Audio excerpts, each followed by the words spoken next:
Hello everyone. We start our next topic, that is radiopharmaceuticals, which is radiopharmaceuticals. तुम्हाला माहिती radio म्हणजे आपण गाणे ऐकतो तो रेडिओ नाही. ओके, रेडिएशनचा यूज रेडिएशनचा यूज आपण ॲज अ मेडिसिनमधून जर करत असेल तर त्याला आपण म्हणतो रेडिओ फार्मास्युटिकल. बघा त्याची definition, the compound or a substance which emit radiation and are used in the medicines are called as radiopharmaceuticals.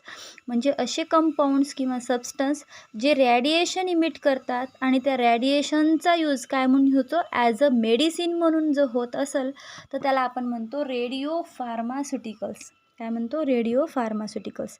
मग they are used in the medicine as a source of radiation for a radioactive therapy, that is cancer therapy, and as a radioactive tracers for a diagnostic purposes. काय म्हणतो मग, असे कोणती condition आहे ज्या कंडिशनमध्ये आपण ह्या रेडिओ फार्मास्युटिकल्सचा यूज ॲज अ मेडिसिन म्हणून करतो. एक तर रॅडिएशन थेरपी, पर्टिक्युलरली कशामध्ये यूज करतो आपण, कॅन्सरमध्ये. आणि सेकंड कोणतं आहे, रेडिओ ॲक्टिव्ह ट्रेसर्स कशासाठी यूज करतो, फॉर डायग्नॉस्टिक पर्पज. जसं आपलं सोनोग्राफी झालं, एक्सरे. ओके, ह्यामध्ये आपण काय करतो, डायग्नॉस्टिक करतो. ओके, डायग्नोसिस करत असतो, मग त्यासाठी ह्याचा यूज होतो. मग आता बघू आपण न्यूक्लियाइड म्हणजे काय. Atomic species characterised by its atomic number and mass number are known as nuclides. Nuclides म्हणजे काय, ज्या कंपाऊंडला, ज्या ॲटमला एक त्याचं स्वतःचं मास असते आणि त्याचा ॲटॉमिक नंबर असेल तर त्याला आपण म्हणतो न्यूक्लाइड. आता ह्या ठिकाणी सी फॉर एखादं कंपाऊंड, त्याच्या बेसला झेड दिसत आहे आणि अप्पर साईडला ए. where A is a atomic mass number, that is total number of proton and neutron, and Z is a atomic number which is a number of proton. A म्हणजे काय असते, atomic mass number, आणि Z म्हणजे काय असते, atomic number. मग आता बघू आपण आयसोटोप्स आणि आयसोबार्स म्हणजे काय असतं. आयसोटोप्स म्हणजे atomic species or element having same atomic number but different in the mass number are known as isotopes. Isotopes म्हणजे काय, ज्याचा ॲटॉमिक नंबर सारखा असतो. म्हणजे झेड कसा राहणार प्रत्येकाचा सारखा, पण मास नंबर कसा राहणार त्यांचा डिफरंट. ओके, म्हणजे ए डिफरंट असणार, झेड कसं राहणार सेम, त्याला आपण म्हणतो आयसोटोप्स. आणि त्याच्या अपोजिट ज्याचा ॲटॉमिक नंबर कसा राहतो वेगवेगळा आणि मास नंबर कसा राहतो डिफरंट, म्हणजेचा झेड कसा राहतो वेगवेगळा राहतो आणि ए कसा राहतो सेम राहतो, त्याला आपण म्हणतो आयसोबार. त्याचं एक्झाम्पल बघू. बघा ह्या ठिकाणी आयसोटोपचं एक एक्झाम्पल आहे, एच हायड्रोजनचे 3 आयसोटोप्स आहेत. बघा त्याचा ॲटॉमिक नंबर सगळ्यांचा 1 आहे, पण मास नंबरमध्ये काय चेंज. पहिल्या हायड्रोजनचा ॲटॉमिक मास नंबर 1 आहे, दुसऱ्याचा 2 आणि तिसऱ्याचा 3, पण त्याचा ॲटॉमिक नंबर कसा आहे, सारखा. इथं पीबीचा बघा ॲटॉमिक नंबर सगळ्यांचा सारखा आहे, पण मास नंबरमध्ये काय थोडासा स्लाईट चेंज आहे, त्याला आपण म्हणतो आयसोटोप्स. काय म्हणत असतो, आयसोटोप्स. आता बघू आपण आयसोबार्स काय असतात. मग atoms of a different element having same atomic mass number but different atomic number are known as isobar. आता ह्या ठिकाणी बघा बरं, कार्बन आणि नायट्रोजनचा मास नंबर सारखा आहे, पण ॲटॉमिक नंबर कसा आहे वेगवेगळा आहे. म्हणजे ह्या ठिकाणी आयसोटोप्स जसे सेमच ॲटम असतात तसे आयसोबार हे सेम ॲटम नसतात, ते कसे असतात, डिफरंट एलिमेंट असतात किंवा डिफरंट ॲटम असतात. ओके, वेगवेगळे एलिमेंट असतात, त्या वेगवेगळ्या एलिमेंटचे ॲटम ज्याचा मास नंबर कसा राहतो सारखा, पण ॲटॉमिक नंबर कसे राहते ते वेगळे, त्याला आपण काय म्हणतो, आयसोबार्स. आता बघू आपण टाईप्स ऑफ आयसोटोप्स. काय असतं, आयसोटोप्सचे मेन 2 आहेत टाईप्स. पहिलं कोणतं आहे, स्टेबल आयसोटोप्स, आणि दुसरं आहे रेडिओ ॲक्टिव्ह आयसोटोप्स, त्यालाच आपण म्हणतो रेडिओ न्यूक्लाइड्स. ओके, आधी आपण बघू स्टेबल आयसोटोप्स म्हणजे काय. These are the stable and do not decompose to the other isotopic form, do not emit radiation. जे की स्टेबल असतं. मला सांगा बरं, जेव्हा तुम्हाला राग येतो तेव्हा तुम्ही ते फडफड बोलल्याशिवाय तुमचा राग शांत होतो का नाही.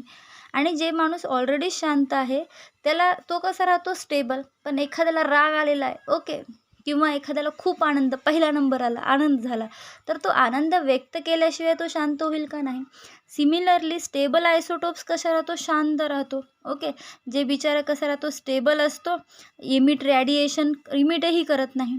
पण रेडिओ ॲक्टिव्ह आयसोटोप काय असतं? असे असतात जे की स्वतः कसे असतात? अनस्टेबल असतात. काय असतात? स्वतः अनस्टेबल असतात. बघा, these are the unstable and decompose to the other isotope or different element by emitting nuclear particle or radiation. They have excess energy and discharge this excess energy in the form of particles or a radiation and become a stable.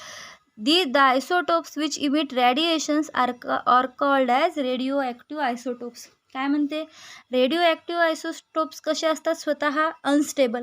आणि तुम्हाला माहिती प्रत्येक ॲटमला, एलिमेंटला स्वतःला stable करायची खूप गरज असते. Okay, stable व्हावं वाटतं. मग स्टेबल होण्यासाठीच काही जण काय करतात? इलेक्ट्रॉनचं डोनेशन, ॲक्सेप्टेशन ते करत असतात. हे तुम्ही 12th स्टँडर्डमध्ये शिकलेले आहात. पण काही जे रेडिओ ॲक्टिव्ह आयसोटोप्स असतात ते काय करतात? स्वतः अनस्टेबल असतात. ते स्वतःचे जे काही एनर्जी आहे, ओके, एनर्जी किंवा डिस्चार्ज आहे, ते काय करतात? पार्टिकल किंवा रेडिएशनच्या फॉर्ममध्ये काय करत असतात? इमिट करतात. हे समजा ॲटम रेडिएशनच्या फॉर्ममध्ये इमिट करतात, एनर्जीच्या फॉर्ममध्ये इमिट करतात आणि स्वतः कसे होतात? स्टेबल. म्हणजे पहिल्यांदा ते कसे असतात? अनस्टेबल. रेडिएशनच्या फॉर्ममध्ये सगळी एनर्जी बाहेर काढणार ते, ओके, आणि मग स्वतःला कसं बनवणार? स्टेबल. आणि हे सगळं जे करत आहेत ते कशासाठी करत आहेत? स्वतःला स्टेबल बनण्यासाठी. म्हणजेच ते जे इमिट करत आहेत जे काही एनर्जी इमिट करत आहेत ती एनर्जी कोणत्या फॉर्ममध्ये असते? रेडिएशनच्या फॉर्ममध्ये. ओके, म्हणून ह्या आयसोटोपला आपण काय म्हणतो? Radio active isotopes. म्हणजेच the isotopes which emit radiation to make them stable are called as radioactive isotopes. त्याचे एक्झाम्पल आहे फेरस, कार्बन, फॉस्फरस आणि आयोडीन. ओके. आता बघू आपण आर्टिफिशियल रेडिओ न्यूक्लियाइड्स म्हणजे काय असतात. आता हे झाले नॅचरल. आर्टिफिशियल करायचं असेल तर कसं करणार? जसं आपण न्यूक्लिअर बॉम्ब वगैरे भरतो, एक्सप्लोजन दिसतं. जे एक्सप्लोजन कसं असते? भरपूर प्रमाणात लार्ज असतं. ओके. किंवा एखादं युरॅनियम झालं, रॅडियम झालं, हे नॅचरली भेटत असतात. ओके. पण काही आहे ते नॅचरली भेटत नाही, त्याला आपल्याला काय करावं लागतं? आर्टिफिशियली प्रोड्यूस करावं लागतं. तर बघू ते काय असतात. बघा, some radioactive isotopes are found naturally in the element like uranium 235 and radium 226. Large number of radioactive isotopes are usually produced by bombardment of atomic nuclei with the neutron or the electron to produce unstable nuclei of the same element. They are known as artificial nuclei. आता मला सांगा बरं, जर एखादा item stable असेल तर ते radiation emit करणार का? नाही करणार. मग त्याला आधी आपल्याला काय करावं लागेल? अनस्टेबल बनवावं लागेल. आणि अनस्टेबल कधी होईल? जेव्हा ते न्यूट्रॉन आणि इलेक्ट्रॉनचं काय करेल? त्या ॲटॉमिक न्यूक्लियावर काय करेल? बंबार्डमेंट. हा समजा ॲटॉमिक न्यूक्लिया, त्याच्यावर जेव्हा न्यूट्रॉन आणि इलेक्ट्रॉनचं बंबार्डमेंट होईल तेव्हा हा काय होईल? अनस्टेबल. आणि तो जेव्हा अनस्टेबल होईल मग तेव्हा ते स्वतःला स्टेबल करण्यासाठी काय करतील? रॅडिएशन इमिट करतील. तशाच आयसोटोप्सला आपण काय म्हणतो? Artificial nuclides. काय म्हणतो? Artificial nuclides. They find application in the field of the medicine, chemistry and geology ETC. Okay, हे झालं आपलं आर्टिफिशियल न्यूक्लियाइड्स. आता बघू आपण रेडिओ ॲक्टिव्हिटी म्हणजे काय. The phenomenon of spontaneous emission of radiation is called as radioactivity. काय म्हणते? जर असे सबस्टन्स जे की काय करत असतं? कंटिन्युअस रॅडिएशनला जर इमिट करत असतील, इमिशन करत असतील, त्याला आपण काय म्हणतो? Radioactivity. And the substance which emit radiation spontaneously. आणि असे सबस्टन्स जे की काय करतं? तेच रॅडिएशन इमिट करतं, त्या फेनॉमेनॉनला रेडिओ ॲक्टिव्हिटी म्हणतात. आणि असे सबस्टन्स जे रॅडिएशनला काय करतात? इमिट करतात, त्याला आपण काय म्हणतो? Radio active substance. त्याचे एक्झाम्पल आहे radium, uranium, thorium and their compound. ठीक आहे. During the process of radiation, the unstable nucleus of the radioactive isotopes gives out energy and get converted into the more stable form. बरोबर आहे.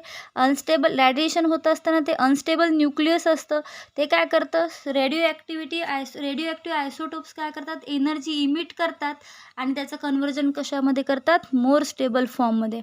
These radiation penetrate through the solid material, can ionise gases and affect the photographic plate.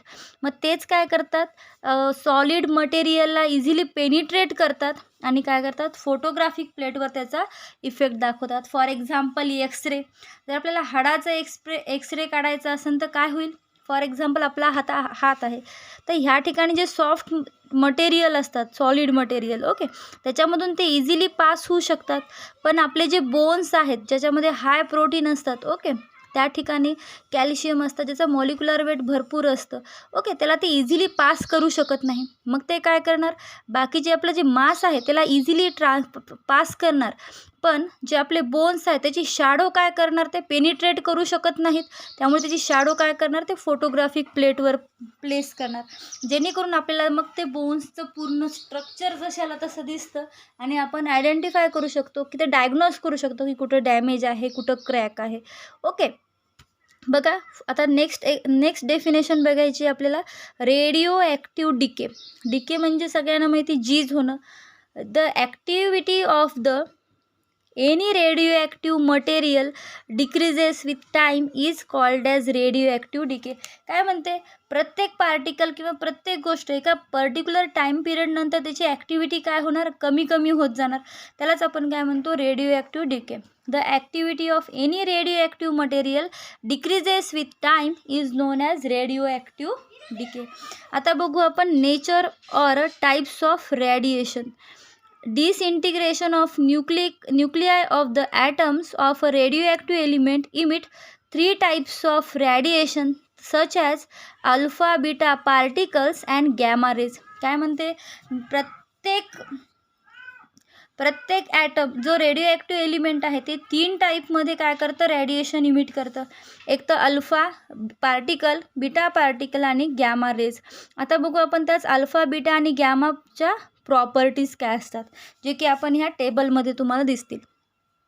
Okay, बघा alpha particle काय करतात, alpha particle they have positive charge particle, it carries 2 unit positive charge and 4 unit masses. काय म्हणतं, त्याचा atomic number कितीनी वाढतो, 2नी, आणि mass number कितीने वाढतो, 4ने. कसे असतात ते, पॉझिटिव्ह चार्ज. बीटा पार्टिकल कसे असतात, negative charge, it carries unit negative charge with the negligible mass. And here the gamma rays they have no charge. Gamma rays कसे असतात, neutral. Alpha positive charge, beta negative charge आणि gamma कसे असतात, neutral. They are electromagnetic wave with the very short wavelength, ज्याची wavelength कशी असते, कमी. आता बघू त्याचं रिप्रेझेंटेशन. अल्फा पार्टिकलचं रिप्रेझेंटेशन आपण हेलियमच्या न्यूक्लियसनी करतो, म्हणजे He2 तसंच बीटा पार्टिकलचं इलेक्ट्रॉन -1 0 आणि तेच जर गॅमा रेसचं न्यूट्रॉन म्हणजे N0 1. ओके, अशा वेळी काय करत असतो, रिप्रेझेंटेशन. नंतर आयोनायझिंग पॉवर जर बघायची झाली तर अल्फा पार्टिकलची आयोनायझिंग पॉवर खूप जास्त असते, त्यानंतर थोडी कमी बीटा पार्टिकलची आणि सगळ्यात कमी कोणाची असते, गॅमा रेसची. वेलॉसिटी बघितली तर सगळ्यात कमी वेलॉसिटी कोणाची असते, अल्फा पार्टिकल, जी की असते 2×10⁹. नेक्स्ट थोडी जास्त कोणाची असणार, अल्फापेक्षा थोडी जास्त कोणाची असते, बीटा पार्टिकलची, आणि सगळ्यात जास्त कोणाची असणार, गॅमा रेसची, is equal to the velocity of light. कोणासारखी असते, वेलॉसिटी ऑफ लाईटसारखी. ओके, जे की कोणते, 3×10⁻10 cm/s. आता आपण बघू त्याची penetration power. They have low penetration power. Alpha पार्टिकलची पेनिट्रेशन पॉवर कशी असते, कमी. बीटाची कशी असती, अल्फापेक्षा 100 टाईम जास्त असती, आणि गॅमाची सगळ्यात जास्त, दॅट इज बीटापेक्षा 100 पॉवर कशी असती, 100 टाईम जास्त. नंतर टिश्यू पेनिट्रेशन पॉवर बघितलं तर अल्फाची किती असते 0.01 सेंटीमीटर फक्त पेनिट्रेट करतं. बीटा पार्टिकल 1 सेंटीमीटर पेनिट्रेट करतं आणि अल्फा रेजची सगळ्यात जास्त असते जी की किती आहे 100 centimetre penetration. When alpha particle is emitted atomic number decreases by 2 unit and mass number by 4 unit. Then beta particle comes out, atomic number increases by 1 unit and mass number remain unchanged, and there is a no change in the atomic number or mass number. जर gamma raise emit झालं तर त्यामध्ये atomic number आणि मास नंबरमध्ये काहीही change होणार नाही. नंतर आता last they causes luminescence on zinc sulphide screen. काय म्हणतं, एक प्रकारची शायनिंग देतं झिंक सल्फाईड स्क्रीनवर जेव्हा अल्फा पार्टिकल पास होतो. नंतर बीटा पार्टिकल पास झालं तर काय करतं, ते सुद्धा ल्युमिनेशन कॉज करतं, पण गॅमा रेज काहीही इफेक्ट देत नाही. कशावर? No effect on the zinc sulphide screen. Okay, हे आहेत त्याचे डिस्टिंग्विशही म्हणा किंवा त्याच्या प्रॉपर्टीज. ओके, कशाच्या? अल्फा बीटा पार्टिकल आणि गॅमा रेज. ओके, आता आपण बघू जनरल प्रॉपर्टीज ऑफ रेडिएशन. रेडिएशनच्या जनरल प्रॉपर्टीज.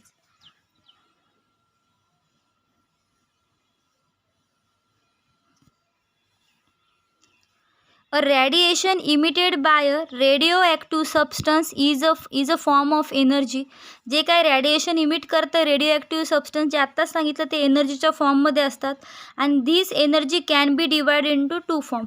आणि मी तुम्हाला सांगितलं की ती एक तर एनर्जी पार्टिकलच्या फॉर्ममध्ये इमिट होते किंवा रेसच्या. बरोबर आहे. बघा, this energy can be divided into 2 form, एक तर particle or electromagnetic radiation. Okay, किंवा rays. These forms are interchangeable.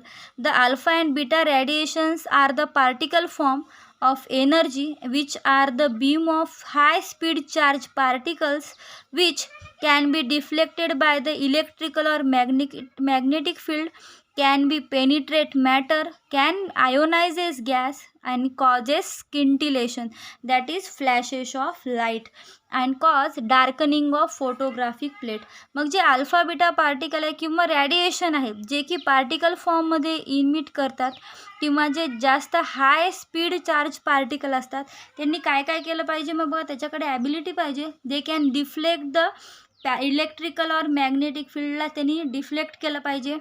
Okay, नंतर त्याची पेनिट्रेशन पॉवर चांगली पाहिजे. आयोनाइज गॅसला इझिली आयोनायझेशन केलं पाहिजे आणि काय केलं पाहिजे, causes scintillation, that is flashes of light त्यांनी इमिट केलं पाहिजे. आणि त्याचबरोबर नेक्स्ट म्हणजे they causes darkening of the photographic plate. काय केलं पाहिजे, फोटोग्राफिक प्लेटला त्यांनी डार्क केलं पाहिजे. Some of this property are utilised in their detection and the measurement.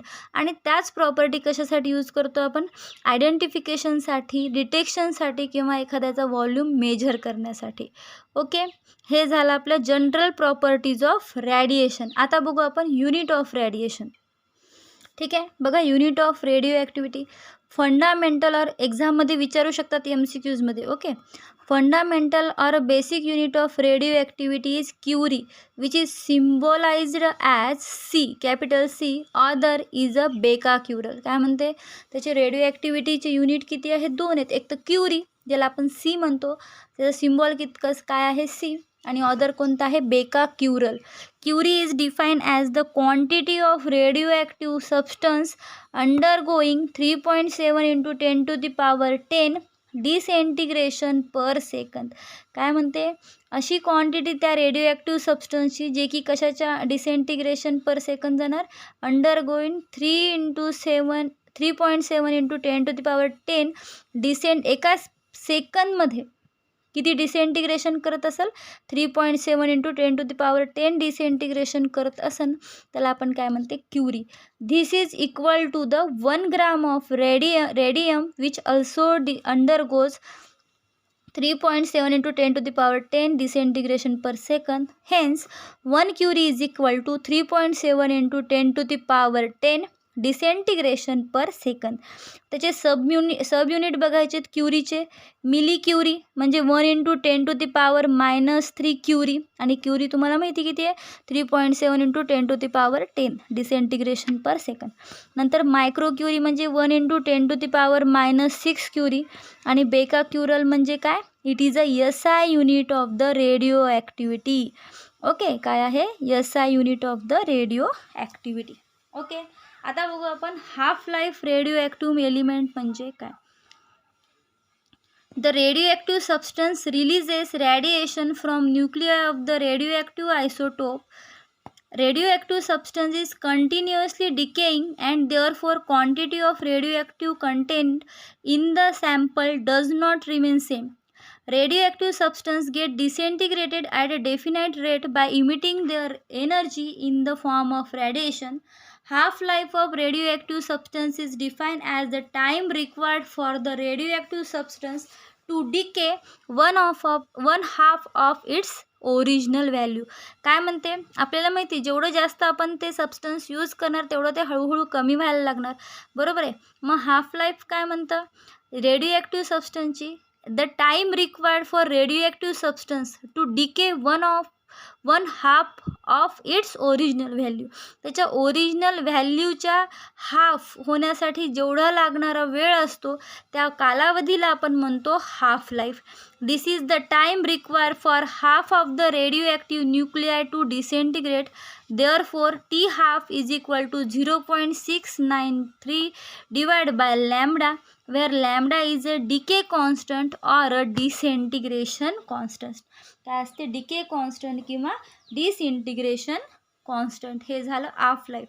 कारण सगळ्यांना हाफ लाईफ म्हणजे काय, कारण की त्याची रेडिएशन हळूहळू कमी होत जाणार, त्या मग एका पर्टिक्युलर त्याच्या ओरिजिनल व्हॅल्यूच्या हाफ येण्यासाठी त्याला जेवढा काही टाईम लागतो त्याला आपण काय म्हणतो, हाफ लाईफ. काय म्हणतो, half life of radio active substance. आता आपल्याला नेक्स्ट लेक्चरमध्ये बघायचं आहे की हे रेडिएशन आपण मेजर कसे करतो ते बघू आपण नेक्स्ट लेक्चरला. Okay, thank you. मस्त अभ्यास करा. भेटू नेक्स्ट लेक्चरला. Bye bye.